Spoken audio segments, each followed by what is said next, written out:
నమస్తే K24 news. Siddipet జిల్లా దుబ్బాకలో సిఐటియు ఆధ్వర్యంలో ఆశా వర్కర్లు నిరసనకు దిగారు. చలో హైదరాబాద్ ధర్నాకు వెళ్లేందుకు యత్నించిన వారిని పోలీసులు అక్రమంగా అరెస్టు చేయడం ఏంటని ఖండిస్తూ డాక్టర్ బిఆర్ అంబేద్కర్ విగ్రహం ఎదుట నల్ల బ్యాడ్జీలతో నిరసన చేపట్టారు. ఈ సందర్భంగా కొంపెల్లి భాస్కర్ మాట్లాడుతూ కాంగ్రెస్ ప్రభుత్వం ఎన్నికల సమయంలో ఇచ్చిన 18,000 రూపాయల ఫిక్స్డ్ వేతన హామీని అమలు చేయడం లేదని విమర్శించారు. అలాగే ప్రమోషన్, పీఎఫ్, ఈఎస్ఐ, ఉద్యోగ భద్రత లాంటి సమస్యలు పరిష్కరించకుండా ఆశా వర్కర్లను అరెస్టు చేయడం దుర్మార్గమన్నారు. ప్రభుత్వం ఇచ్చిన బీమా, రిటైర్మెంట్ ప్రయోజనాలు, సెలవుల హామీలను కూడా అమలు చేయాలని డిమాండ్ చేశారు.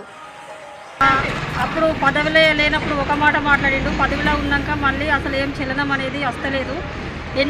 ఏది లేకున్నా మేము ఇట్లాంటి ధర్నాలు ఎన్నో కొనసాగిస్తాము. ఇట్లాంటి ధర్నాలు ఎంత ఘోరంగా అంటే అంత ఘోరంగా చేస్తాము. వేతనం కోసమై కమిషనరేట్కి పోదామని బయలుదేరుతుండగా అందరినీ అక్రమంగా అరెస్ట్ చేసిరు. ఎక్కడికక్కడ నిర్బంధించి వాళ్ళ స్టేషన్లలో పెట్టిరు. మమ్మల్ని పోకుండా చేసిరు. పోయిన వాళ్ళను మళ్ళీ అరెస్ట్ చేసి ఆడ కూడా అందరికీ కాళ్ళు చేతులు విరిగిపోయేలా, ఒక్కొక్కరు సోసలొచ్చి పడిపోయేలా చేసిరు. అసలు మేము అందరం కలిసి వినతి పత్రం ఇచ్చి మా కోరిక చెప్పడానికి వెళ్తే ఈ విధంగా అరెస్ట్ చేసుడు అన్యాయం. 18,000 ఫిక్స్డ్ వేతనం చేస్తామని కాంగ్రెస్ ప్రభుత్వం మేనిఫెస్టోలో పెట్టింది. దాని గురించి అడగడం కోసం పోతే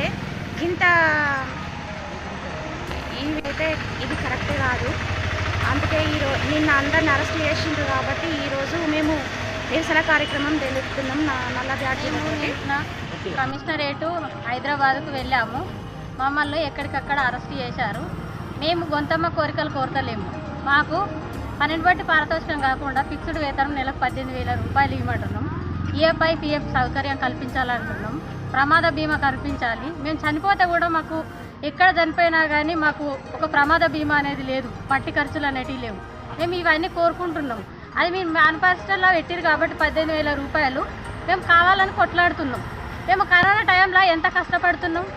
డెలివరీ కోసం కూడా పోతే 3 రోజులు ఉంటున్నాం అక్కడ, కుటుంబాన్ని వదిలేసి. మా కోసము కొంచెం కూడా ప్రభుత్వానికి దయ తలిచి ఖచ్చితంగా మాకు ఫిక్స్డ్ వేతనం